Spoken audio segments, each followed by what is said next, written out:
Assalamu alaikum, my dear students. Today's topic is spectrum of hydrogen atom, and this is class 12 physics.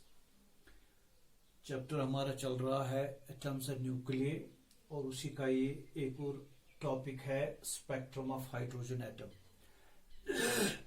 आपको पता है Bohr's theory was successful in explaining the spectrum of hydrogen atom. Now we will see the concept here. First of all, what is spectrum? Spectrum, as you define, it is a band of 7 colors, or most particular is of several wavelengths.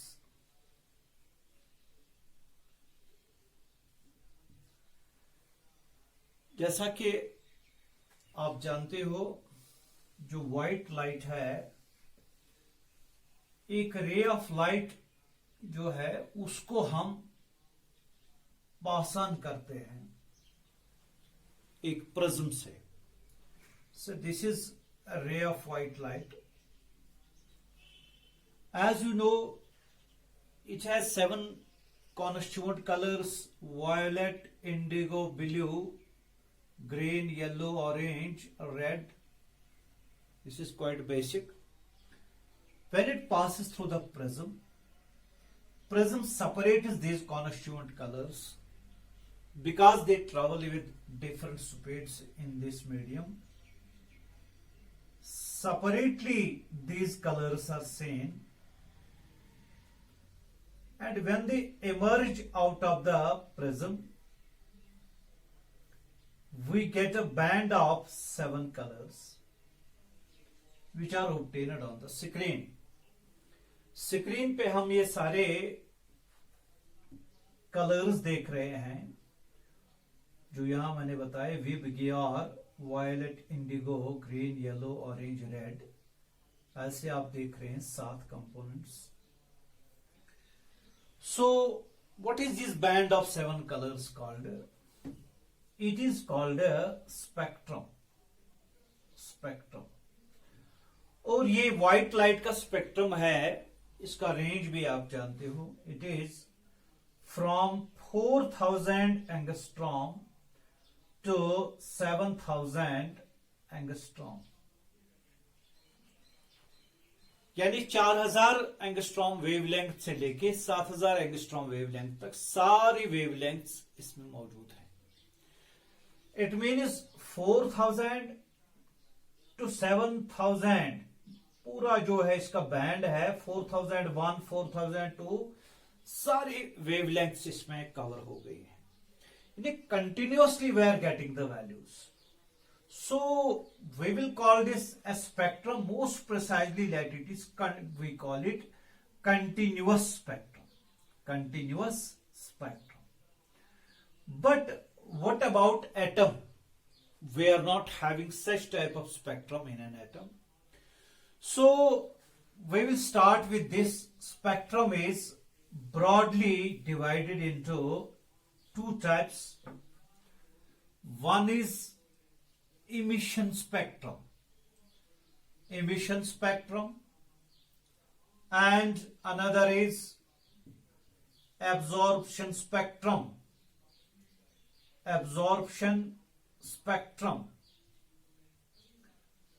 इसको understand करने के लिए हम एक container में एक gas लेते हैं, एटॉमिक गैस.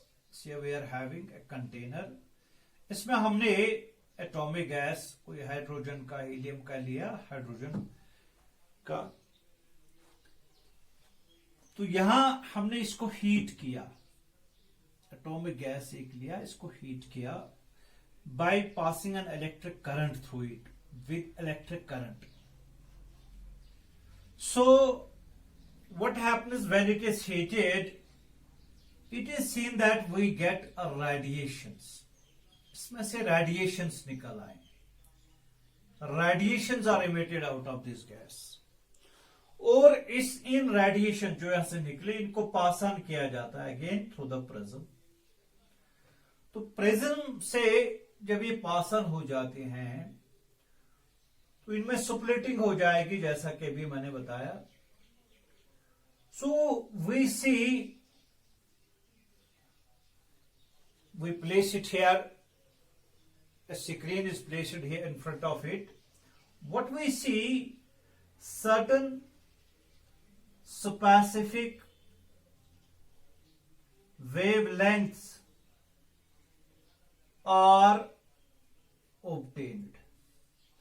यानी जब हमने स्क्रीन पे देखा तो हमने यहां से इसको देखा कि यहां हमने लाइट नहीं दिया, हमने इसको हीट अप किया तो रेडिएशन निकल आए।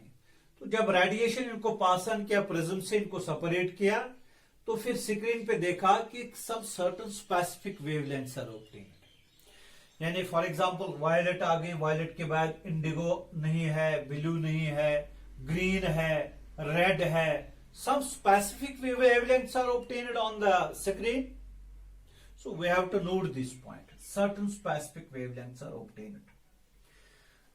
तो ये जो है इसमें ये इंपॉर्टेंट पॉइंट ये है कि ये continuously we are not getting all types of wavelengths, we are getting some specific wavelengths. यानी यहां से रेडिएशन निकल आई, जो ये रेडिएशन गैस से निकल आई, तो on heating the gas we are finding some wavelengths present there। So this is one point to be noted। जब हम स्क्रीन पे देखते हैं तो हमको जो इसका जो स्पेक्ट्रम दिखाई देता है वो ऐसे दिखाई देता है कि यहां समझो कि स्पेक्ट्रम है, यहां एक वेवलेंथ इसमें नजर आई, फिर बिल्कुल डार्क बैकग्राउंड, फिर दूसरी वेवलेंथ, फिर बिल्कुल dark background, and we get wavelengths like this. यानी एक some lines are there having particular wavelengths. तो ऐसे स्पेक्ट्रम को एमिशन स्पेक्ट्रम कहते हैं, या इसको लाइन स्पेक्ट्रम कहते हैं, लाइन स्पेक्ट्रम। तो ये चीज इसमें देखी गई इस गैस में। अब अगर इसका दूसरा पॉइंट देखेंगे वो ये है कि दोबारा हम एक गैस लेते हैं कंटेनर में। तो इस टाइम हम क्या करते हैं, we are passing the light through it. हम यहां से इसको व्हाइट लाइट देते हैं, व्हाइट लाइट हम देते हैं। तो जब हमने व्हाइट लाइट इसको दिया, after that what we are getting, इसमें गैस है, we are getting the light, and after passing through the prism we get continuous spectrum। हम यहां से कंटिन्यूअसली वेवलेंथ्स हासिल करते हैं, एक्सेप्ट फ्यू, कुछ लाइनें, इसमें कुछ लाइनें गायब नजर आती, some lines are missing there. Continuous spectrum with some missing lines के बदले वेवलेंथ्स मैं यूज करूंगा। यानी जो इसे रेडिएशन दी व्हाइट लाइट, यहां पास हो गई, वापस व्हाइट लाइट दिया, लेकिन उस व्हाइट लाइट में कुछ जो वेवलेंथ्स, कुछ जो इनमें कलर्स, फॉर एग्जांपल वायलेट, इसको खा लिया और वायलेट के बगैर हमको यहां मिली, या ब्लू के बगैर हमको मिली। सो ये जो स्पेक्ट्रम है, बैकग्राउंड इसका बिल्कुल कंटिन्यूअस स्पेक्ट्रम है, लेकिन बीच बीच में इसमें डार्क लाइन्स आपको नजर आएंगी, डार्क लाइन्स। यानी यहां बिल्कुल आपको ब्राइट लाइन्स फिर डार्क बैकग्राउंड, यहां bright background with some dark lines आपको नजर आएंगे। तो ये भी स्पेक्ट्रम है, but it is absorption spectrum. It is called absorption spectrum. तो खास बात यह है कि जो यहां इमिशन स्पेक्ट्रम में जो यहां वेवलेंथ्स हमको नजर आए, जो यहां हमको दिखाई देते हैं इस बैकग्राउंड पे, वही वेवलेंथ्स यहां मिसिंग है, वही वेवलेंथ यहां मिसिंग है। दूसरी खास बात यह है कि हर एक गैस का अलग अलग इमिशन स्पेक्ट्रम नजर आया, और जो इमिशन स्पेक्ट्रम में याद रखो ये बात, जो इमिशन स्पेक्ट्रम में हमको यहां वेवलेंथ मिल गई वही वेवलेंथ यहां मिसिंग है।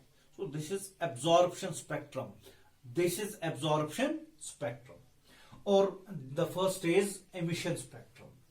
अब ये जो स्पेक्ट्रम ऐसा इमिशन एब्जॉर्प्शन पर्टिकुलर वेवलेंथ हमको दिखाई देते हैं या पर्टिकुलर वेवलेंथ यहां से मिसिंग है, उसके पीछे क्या रीजन है ये बोहर ने एक्सप्लेन किया।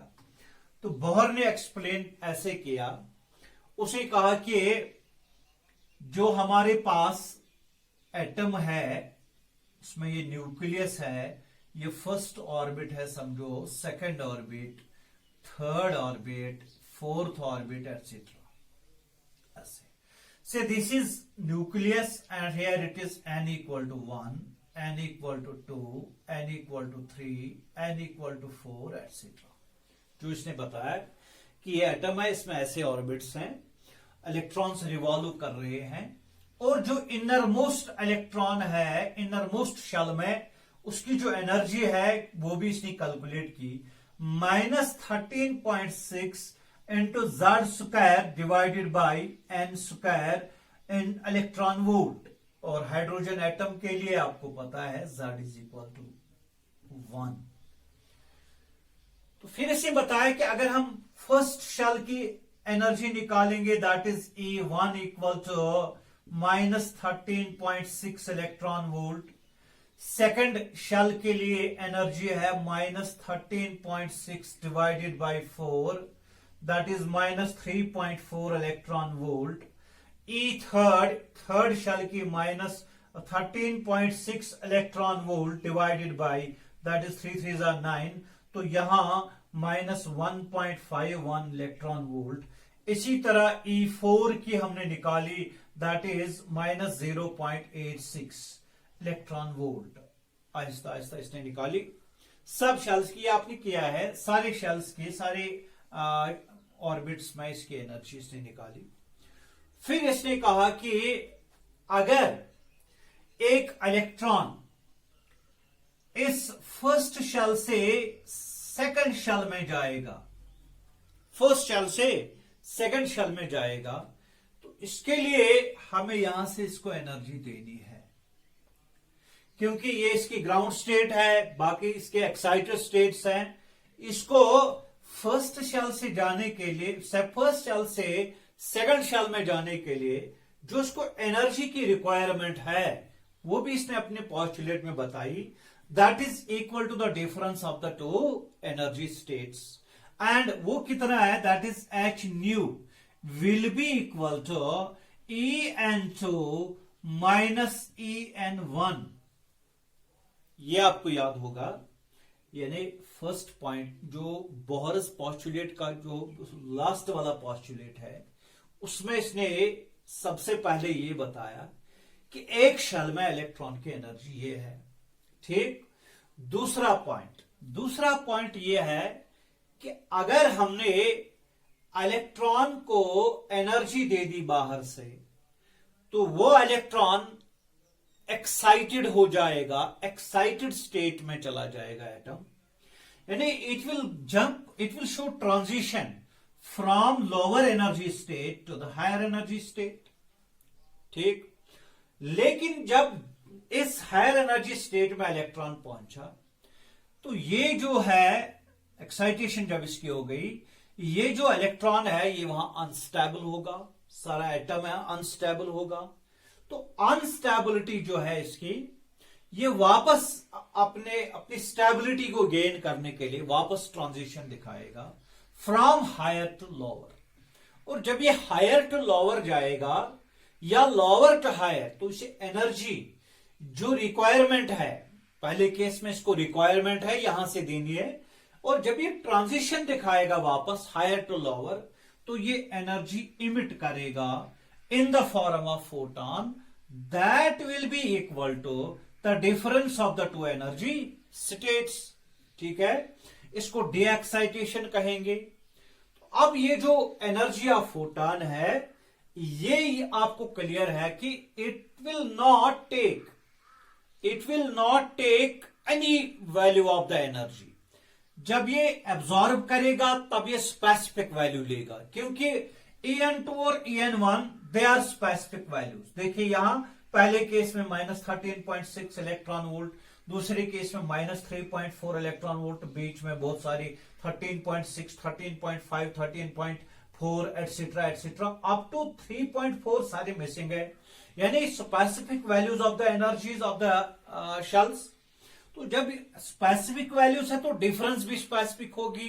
तो इट मीन्स कि जो एनर्जी हमको यहां से देनी है वो ये इलेक्ट्रॉन तभी वो एनर्जी को एक्सेप्ट करेगा, खाएगा, तो फिर हायर ट्रांजिशन दिखाएगा, हायर एनर्जी स्टेट में चला जाएगा जब वो एनर्जी मैच करेगा, जब वो एनर्जी इस इक्वेशन के मुताबिक होगा, यानी when it will B difference of the two energy states.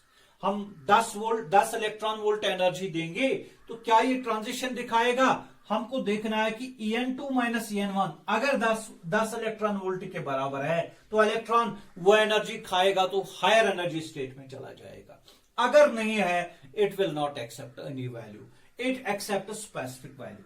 इसी हिसाब से जब ये इलेक्ट्रॉन ट्रांजिशन दिखाएगा हायर ऑर्बिट से लोअर ऑर्बिट की तरफ, लोअर एनर्जी स्टेट, उस टाइम भी ही होगा। उस टाइम अगर En2 माइनस En1 जो है, जो एनर्जी डिफरेंस जो है that will be emitted in the form of photon, यानी एनर्जी डिफरेंस इमिट हो जाएगी, हर एक वैल्यू इमिट नहीं हो जाएगा।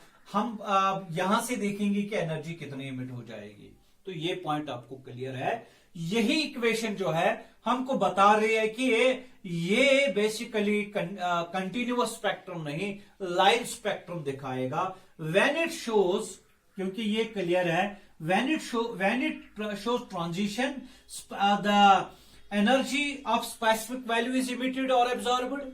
Now what will be the wavelength of that energy? That will be calculated out of this h nu, that means hc by lambda, it will be equal to En2 minus En1। ठीक, तो यहां से हम lambda निकालेंगे, lambda यहां से आपको आएगा, hc डिवाइड करेंगे, we will get 1 by lambda will be equal to En2 minus En1, it will be equal divided by hc, divided by hc।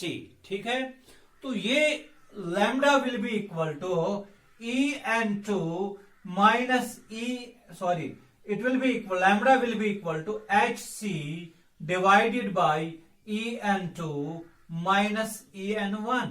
This is energy difference. तो ये लैम्डा हमको मिलेगा लाइक दिस।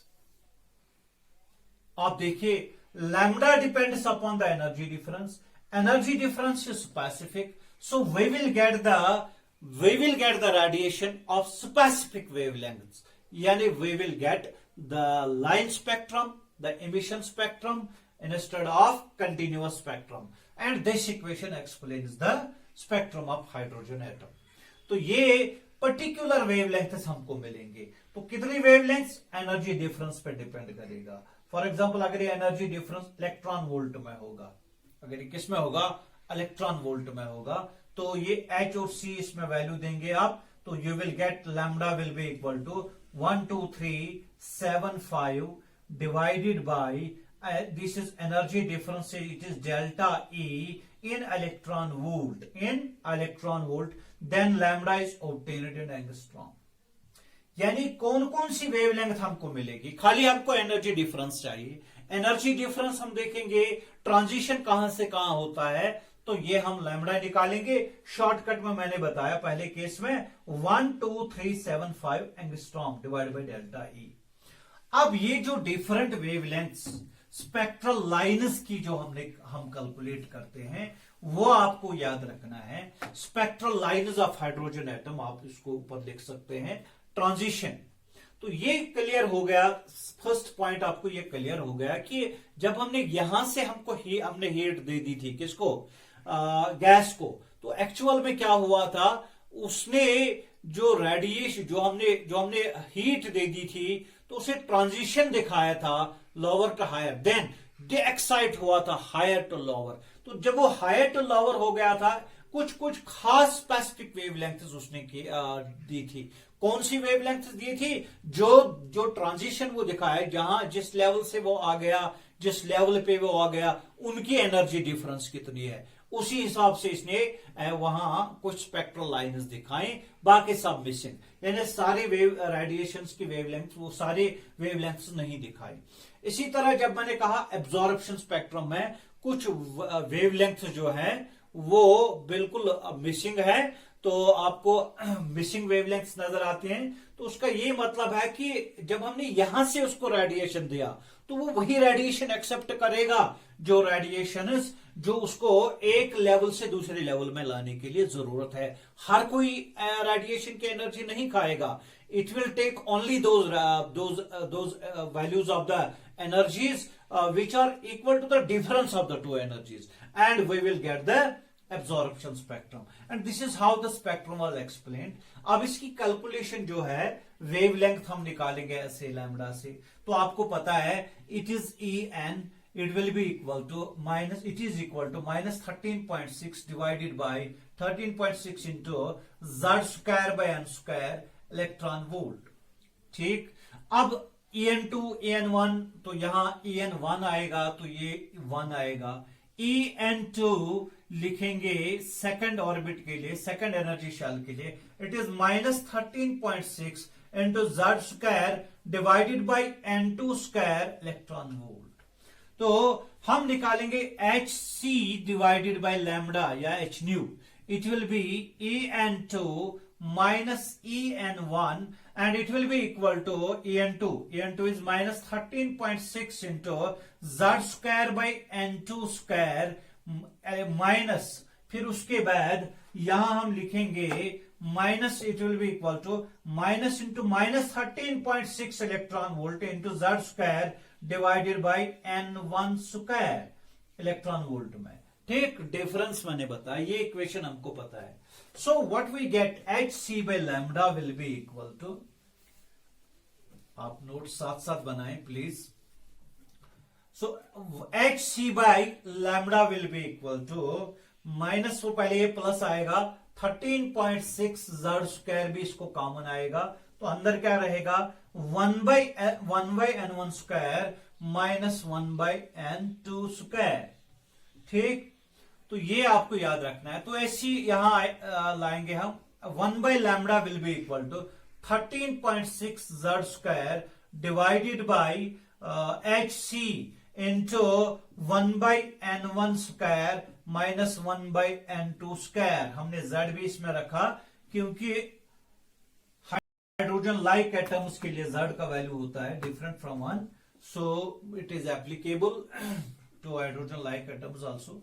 तो यहां 13.6 divided by Hc into Z square into 1 by n1 square minus 1 by n2 square, इस तरह हम लिखेंगे, इट इज 1 बाई लैम्डा। ठीक है, तो ये मैंने बताया, इससे पहले शॉर्टकट मैंने बताया था लैम्डा के लिए, तो ये भी है, ये भी मेन फॉर्मूला इसकी। तो ये देखो, ये जो यहां आप देख रहे हैं 13.6 divided by Hc, it is equal to another constant, that is Rydberg constant. So it we write here R into Z square into 1 by n1 square minus 1 by n2 square, ऐसे लिखा। तो R किसके बराबर लिखा मैंने, R is 13.6, R where R is Rydberg constant, 13.6 divided by Hc and it is equal to 1.097 into 10 raised power 7 पर metre.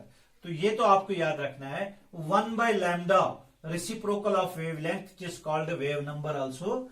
So it is equal to R into Z square into 1 by n1 square minus 1 by n2 square.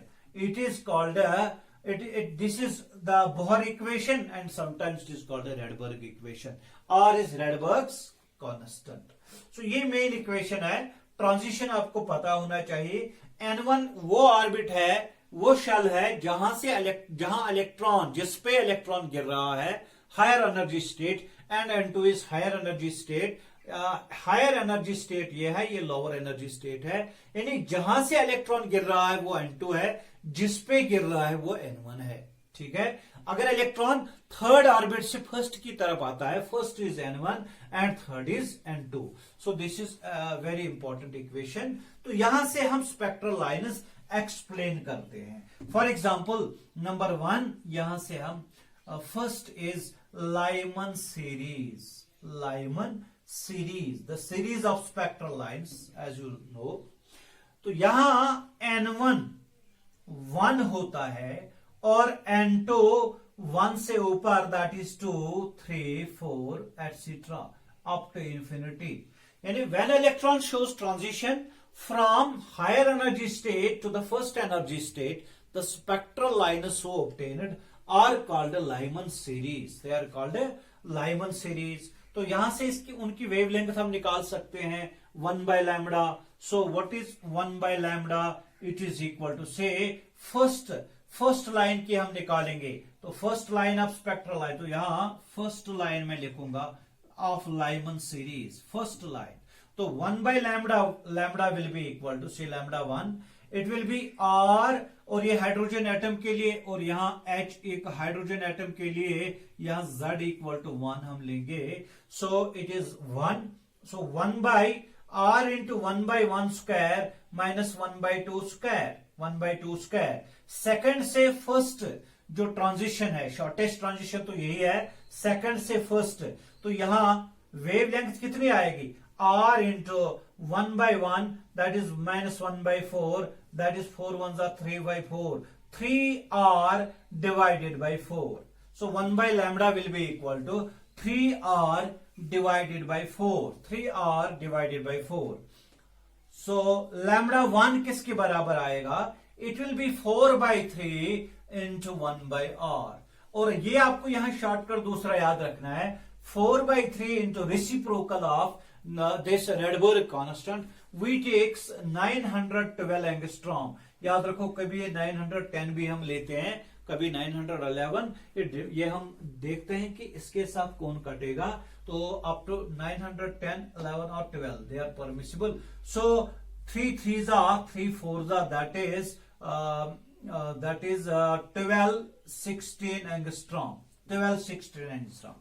यानी Lyman series का जो पहला line है, जो पहला spectral line है, that is having wavelength 12 16 angstrom. तो ये तो विजिबल में नहीं आएगा, अल्ट्रावायलेट में आएगा। इसी तरह अगर हमें लैम्डा 2 निकालना हो, लैम्डा 2 यानी 1 by lambda 2 will be equal to, it will be equal to R into 1 by 1 square, ये तो 1 ही है क्योंकि लाइमन सीरीज है, माइनस 1 by 2 स्क्वायर के बाद 3 square, so it will be equal to R into 1 by 1 minus 1 by 9, तो ये आएगा 9 1 that is R into 9 minus 1 divided by 9, so it will be 8R divided by 9।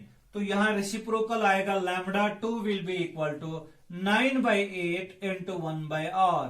तो दोबारा मैंने कहा 1 by R, 9 by 8 into 1 by R के बदले 912 angstrom ले लीजिए आप। सो it will B 8 1 8, that is 1, 8 1 8, 8 4 yes, 9 4 36, 9 9 तक 9 1 9 9 तक 10, ठीक है।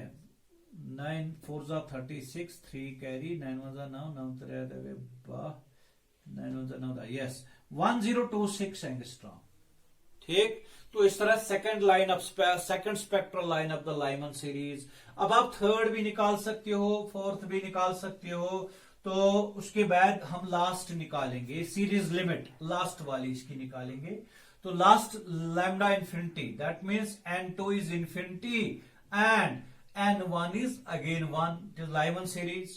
So it is the longest transition, मैं बोल सकता हूं longest transition, क्योंकि इसमें N2 इंफिनिटी है। जो हमने बताया था N2 equal to 2, N1 equal to 1, it is shortest transition, ठीक है, लॉन्गेस्ट एंड शॉर्टेस्ट ट्रांजिशन। तो इसमें खास पॉइंट आप अभी देखेंगे. सो it will B 1 by lambda infinity, it will be equal to r into 1 by 1 square minus 1 by infinity square. So it will be 1 by infinity will be 0, it will be r. So 1 by lambda infinity will be equal to r implies lambda infinity will be 1 by r and that is 912 angstrom. तो इससे पहले हमने बताया था 16 angstrom से लेके कहां तक पहुंच गए हम, 912 एंगस्ट्रॉम. तो यानी सबसे ज्यादा वेवलेंथ यहां है लाइमन सीरीज के लिए और सबसे कम वेवलेंथ ये है. यहां ट्रांजिशन जो है, ये ट्रांजिशन जो है ये शॉर्टेस्ट ट्रांजिशन है और ये जो आप देख रहे हैं यहां longest transition. So important point is that longest transition means shortest wavelength and shortest transition means longest wavelength. ये याद रखना है. अगर आपको शॉर्टेस्ट वेवलेंथ निकालनी हो तो लॉन्गेस्ट ट्रांजिशन देखिए, इन्फिनिटी से लाइए वहां तक जहां उसको गिरना है लाइमन सीरीज में n=1. तो ये बड़ा इंपॉर्टेंट पॉइंट है. तो इसी हिसाब से आप लाइमन सीरीज, तो ये तो किस में लाई करता है, अल्ट्रावायलेट रीजन में ये लाई करता है, विजिबल रीजन में लाई नहीं करता है. तो इसी हिसाब से आप निकाल सकते हो ना. बाल्मर सीरीज के लिए भी, बाल्मर सीरीज के लिए मैं याद रखूं या आपको याद दिला दूं, बाल्मर सीरीज क्योंकि सबसे पहले यही सीरीज देखी गई थी. इसमें n1 equal to 2, n2 equal to 3, 4, 5 up to infinity. अगर आप इसकी पहली लाइन देखेंगे तो ये 3 से 2 फॉर्मूला सेम यूज करेंगे, 4 से 2 second line, last line infinity से 2 तक. तो इसमें शॉर्टेस्ट ट्रांजिशन जो है वो ये है 3 से 2. तो इसमें लॉन्गेस्ट वेवलेंथ नजर आएगी. तो ये लॉन्गेस्ट ट्रांजिशन ये इन्फिनिटी से, यानी n2 is infinity and n1 is 2. तो यहां देखेंगे शॉर्टेस्ट लॉन्गेस्ट ट्रांजिशन है तो शॉर्टेस्ट वेवलेंथ आएगी.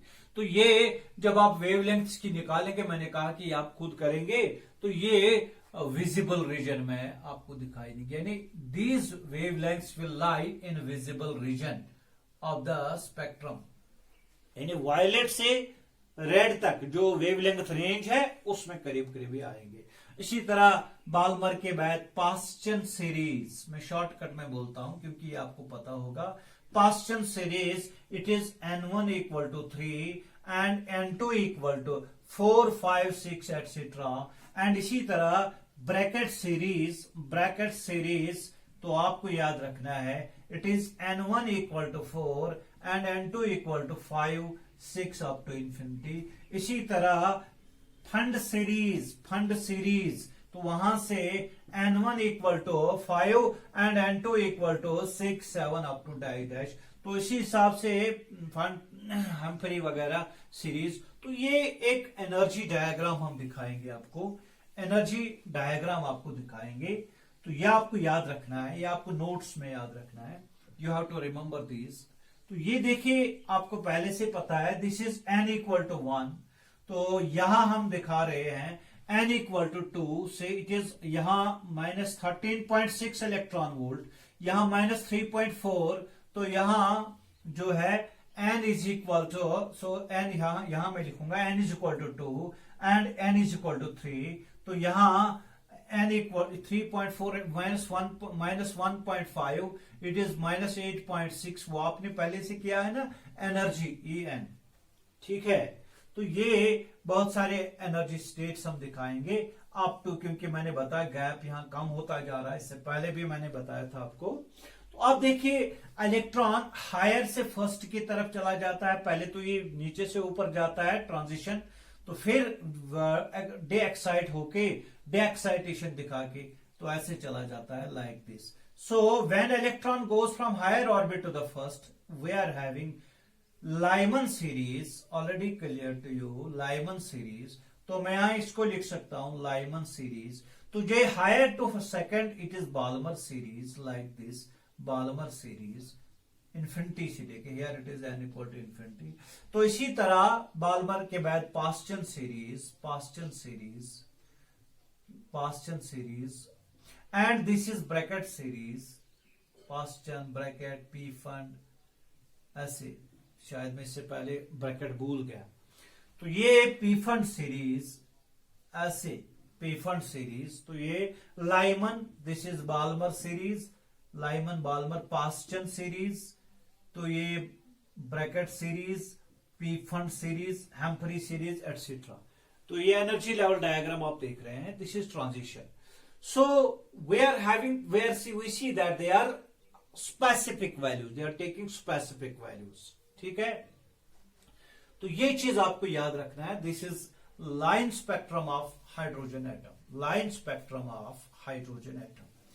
तो लास्ट में इसको एक और पॉइंट में ऐड कर दूंगा कि कितनी ट्रांजिशंस, नंबर ऑफ ट्रांजिशंस ये कितना दिखाएगा, नंबर ऑफ ट्रांजिशंस। यानी अगर आप देखेंगे इलेक्ट्रॉन ट्रांजिशन दिखा रहा है, नंबर ऑफ यूनिक ट्रांजिशंस।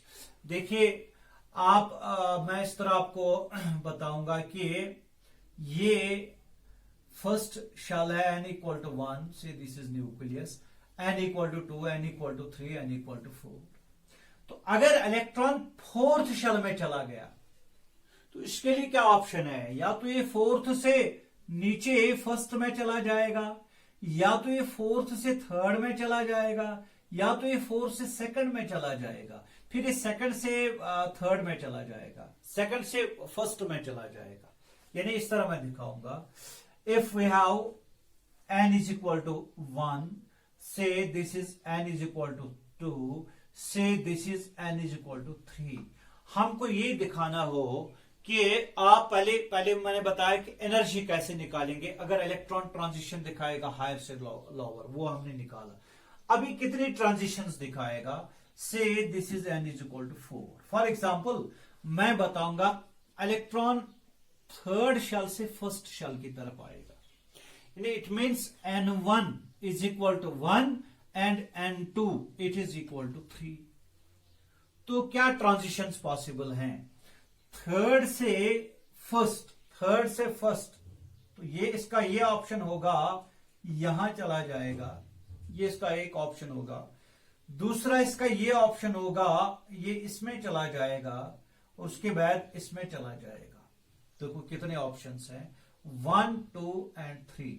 तो जब आप इसको इस तरह निकालेंगे, n2 minus n1 into n2 minus n1 plus 1 divided by 2, you will get number of transitions, you will get number of transitions। देखिए n2 कितना है, n2 is 3, 3 minus 2 into 3 minus 2 plus 1 divided by 2, 3 minus 2 कितना हो गया 1, 3 minus 2 1 plus 1 हो गया 2, that is कितना है, that is 1 into 3 minus 2 plus 1, that is 1 plus 1, 1 into 1 plus 1, that is 2। so तो ये तो आएगा 1 plus 1, that is 2, 2 ये कटेगा, that is 1 ट्रांजिशन थर्ड से लेके फर्स्ट तक। एक ऑप्शन है इसको थर्ड से फर्स्ट, दूसरा ऑप्शन थर्ड से सेकंड, तीसरा ऑप्शन इसके बाद सेकंड से फर्स्ट। कितने हैं, 1 2 3। यहां क्या, यस हमको यहां गलत हो गया, 3 minus 1 लिखना है, 3 minus 1 into 3 माइनस, यहां तो 3 minus 1, 3 minus 1 plus 1 divided by 2। So it will be, ये और ये कैंसिल हो जाएगा, it will be 2 into 3 divided by 2, 2 और 2 कैंसिल, तो 3 ऑप्शंस है, नंबर ऑफ ट्रांजिशंस आर 3। तो ये मैंने क्लियर कर दिया है आपको। दूसरे एग्जांपल लास्ट में लेते हैं। बताइए अगर ट्रांजिशन 4 से फर्स्ट की तरफ आएगी, ट्रांजिशन इज फ्रॉम 4 to 1, तो इस तरह निकालना मुश्किल होगा। 4 से लेके 1, तो 4 से पहले 3 जा सकता है, 3 से 2 जा सकता है, 2 से 1 जा सकता है, 4 से 2 जा सकता है, 2 से 1 जा सकता है, 4 से, तो ये कितने ऑप्शंस हैं, तो हाँ 4 से 2 या डायरेक्टली 4 से 2, 2 से 1, ठीक है। तो हाँ यहां से फिर यहां से इस तरह जा सकता है, तो इसमें कोई ऑप्शन आपको 2 बार भी आएगा, तो आप ये यूज कीजिए n is equal to n2 minus n1 into n2 minus n1 plus 1 divided by 2, तो ये देखिए 4 माइनस 1 इंटू 4, यहां 4 minus 1 plus 1 minus 1 plus 1 divided by 2, you will gate, ये और ये कैंसिल हो जाएगा, 2 2 जा 4, 4 को एक कटेगा 3 आएगा, 3 into 2 that will be 6 options. So 1, this is 2 and this is 3, नहीं ये इसके लिए नहीं है, 1 2 3 4, ये 5 और ये 6, ये रिपीट होता है, ये रिपीट होता है, ये यहां है. तो ये स्पेसिफिक वेवलेंथ हम देखते हैं कि नंबर ऑफ यूनिक ट्रांजिशंस ने how what are the values of the, कौन कौन सी वेवलेंथ हमको मिलेगी, तो ये मैंने आपको दिखाया. So this was all about atomic spectra और spectra of hydrogen atom. Thank you very much.